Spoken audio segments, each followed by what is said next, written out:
शासन की आपने बात की, लेकिन भारतीय जनता पार्टी के छोटे नेता ही जो है वो कहीं कहीं भारतीय जनता पार्टी किरकिरी करा रहे हैं। राजगढ़ जिले की बात करें, दो मामले आए हैं। एक घोड़ा का है, जहाँ पे घोड़ा थाने में एक युवती ने जहर पिया था, वो भी पार्षद के विरोध में।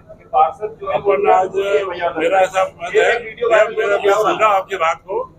आज हम लोग पार्षद कांग्रेस का हुई है, मोदी जी के 11 साल अध्यक्ष जी ने जवाब दे दिया आपको, हो गया हाँ, कांग्रेस का कांग्रेस का पार्टी। आज के प्रेस वार्ता मेरा सभी बंधुओं से आग्रह है कि 11 साल मोदी जी के शासन के और उसकी उपलब्धियां और देश का मान व गौरव बढ़ा है, उससे संबंधित प्रश्नों में अगर हम बात करेंगे तो ज्यादा सार्थक होगी। बाकी बातों के लिए हम समय समय पर मिलते हैं, हम लोग बराबर। इसके बाद की बात करेंगे। राजगढ़ जिले में सीजर बंद है सर, राजगढ़ जिले में अस्पताल में सीजर बंद है।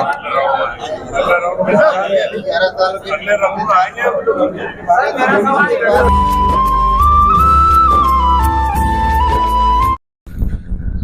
जी नमस्कार राजगढ़ वासियों। दोस्तों, हमारे देश में भाजपा सरकार को, मोदी सरकार को 11 वर्ष पूर्ण हो चुके हैं। इन 11 वर्षों में भाजपा सरकार ने, मोदी सरकार ने जनता के लिए क्या क्या विकास कार्य किए, क्या क्या सौगातें दी, कौन कौन से वो काम हैं जो इन 11 वर्षों में मोदी सरकार ने, भाजपा सरकार ने किए हैं, उसकी विस्तार से जानकारी देने के लिए राजगढ़ जिले के प्रभारी मंत्री श्री चैतन्य कश्यप राजगढ़ पहुंचे, जहां उन्होंने भाजपा कार्यालय में पत्रकारों से चर्चा करके डिटेल में जानकारी दी कि इतने सालों में, 11 सालों में मोदी सरकार ने, भाजपा सरकार ने क्या क्या काम किए। सबसे पहले तो आप प्रभारी मंत्री जी को सुनिए, जिसमें उन्होंने मोदी सरकार के कार्यों की जानकारी विस्तार से दी। उसके बाद पत्रकारों ने कौन कौन से सवाल किए और उन सवालों के जवाब में प्रभारी मंत्री जी क्या बोले, वो भी हम आपको सुनवाएंगे। पहले आप प्रभारी मंत्री जी को सुनिए। नरेंद्र मोदी जी के 11 वर्ष के सुशासन के उपलक्ष्य में आज यह प्रेस के बंधुओं से वार्ता का आयोजन किया गया है। इस अवसर पर राजगढ़ के जिले के सभी प्रमुख पत्रकार बंधु यहाँ उपस्थित हैं और आप लोगों के बीच प्रधानमंत्री जी के 11 वर्ष की उपलब्धियां और इन 11 वर्षों में देश को क्या मिला, इसके बारे में हम चर्चा करने के लिए आज उपस्थित हुए हैं। प्रधानमंत्री जी के 11 वर्ष ये अपने आप में भारत के अंदर विपक्षी प्रधानमंत्री का एक इतिहास बना है और यह इतिहास लगातार एक ऐसे सुशासन का इतिहास है जिसने पूरी दुनिया के अंदर भारत का डंका बजाया है। आज भारत को एक सम्मान की दृष्टि से, एक विश्व की ताकत की दृष्टि से देखा जाता है। सुशासन में 11 साल तक प्रधानमंत्री रहना यह महत्वपूर्ण नहीं है। महत्वपूर्ण यह है कि 11 वर्षों में देश को क्या मिला और जनता को क्या मिला और दुनिया के अंदर भारत की साख कितनी बड़ी।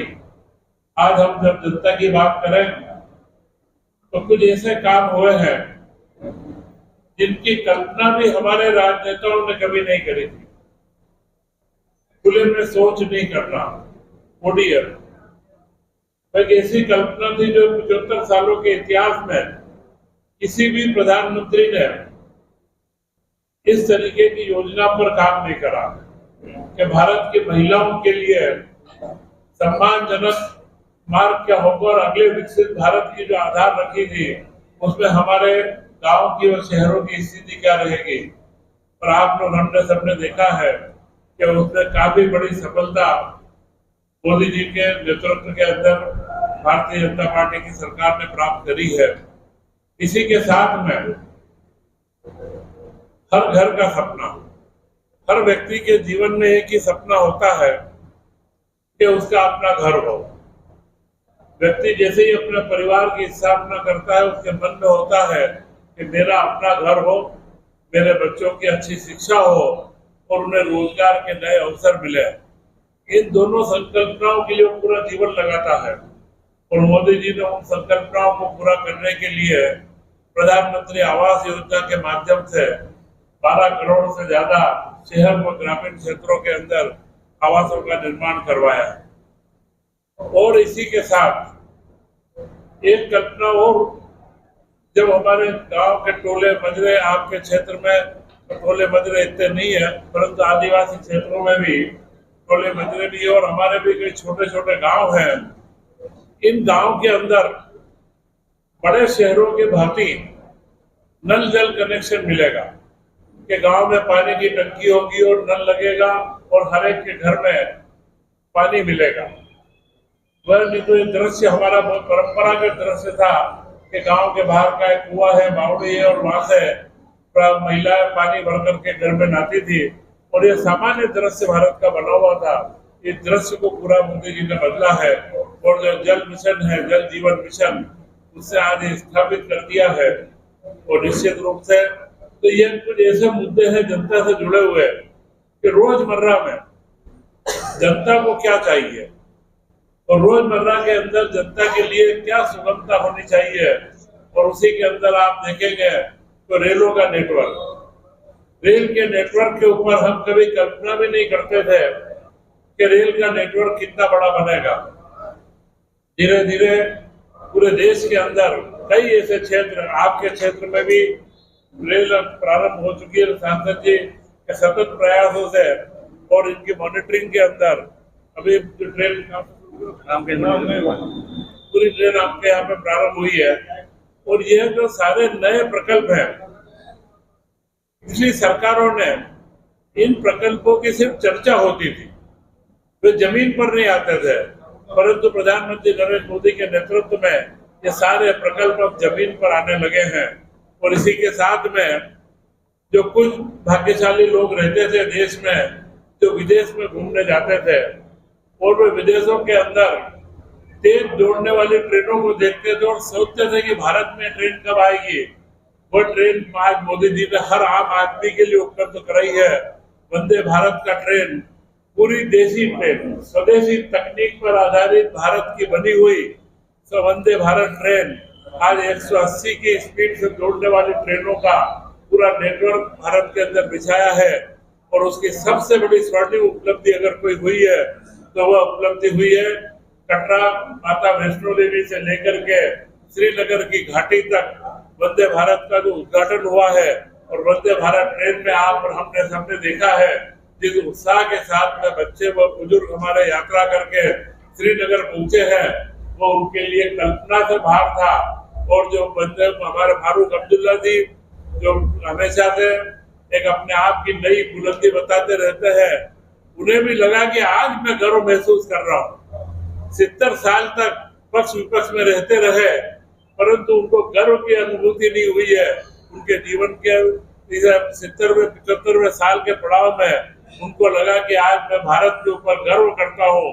जो अलग अलग विचारों के साथ रहते थे आज वे भी कहने लगे हैं कि हमें गर्व महसूस हो रहा है। तो ये मोदी जी के 11 साल की उपलब्धियों का एक संक्षिप्त सा उदाहरण है।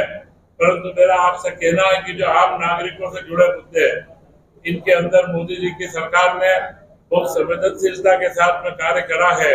और इसी के साथ में जो युवाओं के लिए, युवाओं के सशक्तिकरण के लिए ट्रेनिंग की, प्रशिक्षण की आवश्यकता है। भारत के अंदर आज 130 करोड़ का देश हो चुका है, हर आदमी को नौकरी नहीं मिल सकती है। और भारत का इतिहास गवाह है कि भारत जब भी अपने स्वर्णिम काल में रहा है तो स्वर्णिम काल के अंदर भारत के अंदर स्वरोजगार का बोलबाला हमेशा रहा है। तो भारत के युवाओं को प्रशिक्षण देना, ट्रेनिंग केंद्रों को खोलना और अलग अलग प्रशिक्षण केंद्रों के माध्यम से 10 से 12 करोड़ युवाओं को अभी तक प्रशिक्षण दिया जा चुका है। तो यह जो कल्पना है, एक दूरदर्शिता, एक नेतृत्व के अंदर क्या भाव होना चाहिए। जब हम दुनिया के अंदर अच्छे श्रेष्ठ नेतृत्वकर्ता की बात करते हैं, जब राजा विक्रमादित्य की हम बात करें, सम्राट अशोक की बात करें, तो हम उनके पराक्रम की तो बात करते हैं परंतु साथ में उनके सुशासन की बात करते हैं कि कि उनके राज में हर आदमी धन धान्य से भरपूर था और वह व्यक्ति हर तरीके से समृद्धशाली था। आज औद्योगिकरण की दिशा बहुत तेज हुई है। उद्योगिकरण के अंदर आप देख रहे होंगे कि लगातार नए नए प्रयोग हो रहे हैं। प्रदेश के अंदर हमारे मुखिया डॉक्टर मोहन यादव जी ने पिछला वर्ष और यह वर्ष उद्योग और रोजगार वर्ष बनाया है, तो प्रधानमंत्री जी का पूर्ण आशीर्वाद और मार्गदर्शन है, क्योंकि उद्योगिकरण एक महत्वपूर्ण दिशा है। औद्योगिकरण के माध्यम से लगातार युवाओं के लिए नए अवसर आते हैं, देश के विकास की गति खुलती है और उस कार्य में हम आगे बढ़ रहे हैं।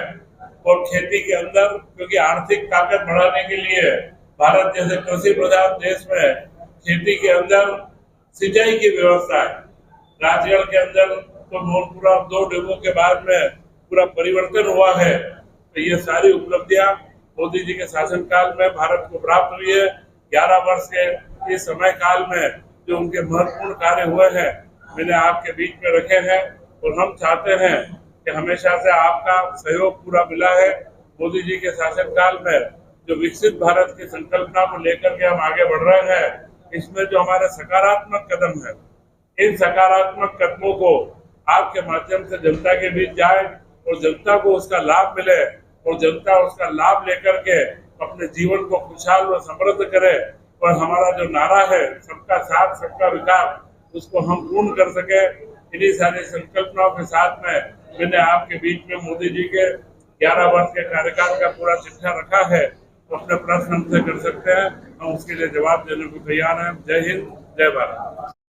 आपको बता दें कि भाजपा कार्यालय राजगढ़ में हुई इस पत्रकार वार्ता में मध्य प्रदेश सरकार के राज्य मंत्री नारायण सिंह जी पवार, क्षेत्र के सांसद रोडमल जी नागर, विधायक अमर सिंह जी यादव, विधायक हजारी लाल जी दांगी, विधायक नरसिंहगढ़ मोहन जी शर्मा के साथ कई भाजपा नेता और जिले के कई पत्रकारगण मौजूद थे। सबसे पहले एक पत्रकार ने पूछा, भाजपा के पार्षद ही किरकिरी करवा रहे हैं। सुनिए सवाल और जवाब भी सुनिए। जब सुशासन की आपने बात की, लेकिन भारतीय जनता पार्टी के छोटे नेता ही जो है वो कहीं भारतीय जनता पार्टी किरकिरी करा रहे हैं। राजगढ़ जिले की बात करें, 2 मामले आए हैं। एक घोड़ा का है जहाँ पे घोड़ा खाने में एक युवती ने जहर पिया था, वो भी पार्षद के विरोध में। पार्षद जो है मेरा सुना आपकी बात को। आज हम लोग पार्षद कांग्रेस का हुई है वो। मोदी जी के 11 साल अध्यक्ष जी ने जवाब दे दिया आपको, हो गया। हाँ, कांग्रेस का कांग्रेस का पार्षद। उसके बाद जिले के ही एक पत्रकार ने प्रभारी मंत्री जी से पूछा कि सर, आपने कहा कि इन 11 वर्षों में देश में गरीबी घटी है। जब गरीबी घटी है तो खाद्यान्न लेने इतने लोग कैसे पहुंच जाते हैं?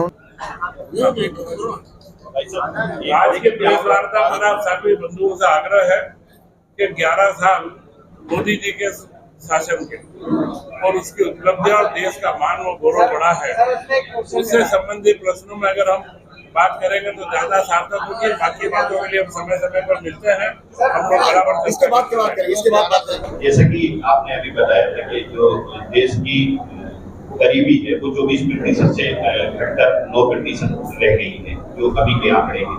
लेकिन जो राशन वितरण या फिर गरीबों को खाद्यान्न वितरण की बात है वो लगातार बढ़ती जा रही है। क्या कारण है? या तो हम अपात्रों को राशन दे रहे हैं।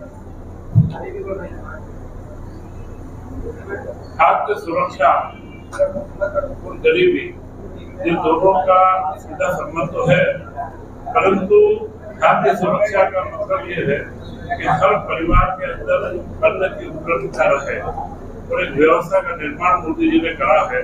और गरीबी के आंकड़े हमारे कम हो तो दुनिया में हमारा मान बढ़े, क्योंकि $3 का वर्ल्ड बैंक में हुआ रिपोर्ट में $3 प्रति व्यक्ति की आय को मापदंड माना है। उसी के बाद से गरीबी का रेशो हमारा 9% पर आया है। तो निश्चित है जब समय के हिसाब से, क्योंकि तत्काल ये आंकड़े सही होना चाहिए। यह गरीबी आज हटी है, इसको 2, 4, 5 साल के मापदंड पे ले जा करके वर्षों की गरीबी है। तो जब समय आएगा हम उनको आत्मनिर्भर और स्वतंत्र बनाने का प्रयास भी साथ में हम कर रहे हैं। हमारे राजगढ़ जिले में डॉक्टरों की कमी है, स्टाफ की कमी है और सही से सीजर नहीं हो पा रहे हैं। प्राइवेट डॉक्टरों के द्वारा जिले में सीजर करवाए जा रहे हैं। हमने ये पूछना जरूरी समझा कि क्यों ना इस सवाल को प्रभारी मंत्री जी से पूछा जाए। जब हमने ये सवाल उनसे पूछना चाहा तो उनका क्या जवाब है ये भी आप सुनिए। सर एक निवेदन है, सवाल नहीं निवेदन है। हमारे राजगढ़ जिले में सीजर बंद है सर, राजगढ़ जिले में अस्पताल में सीजर बंद है।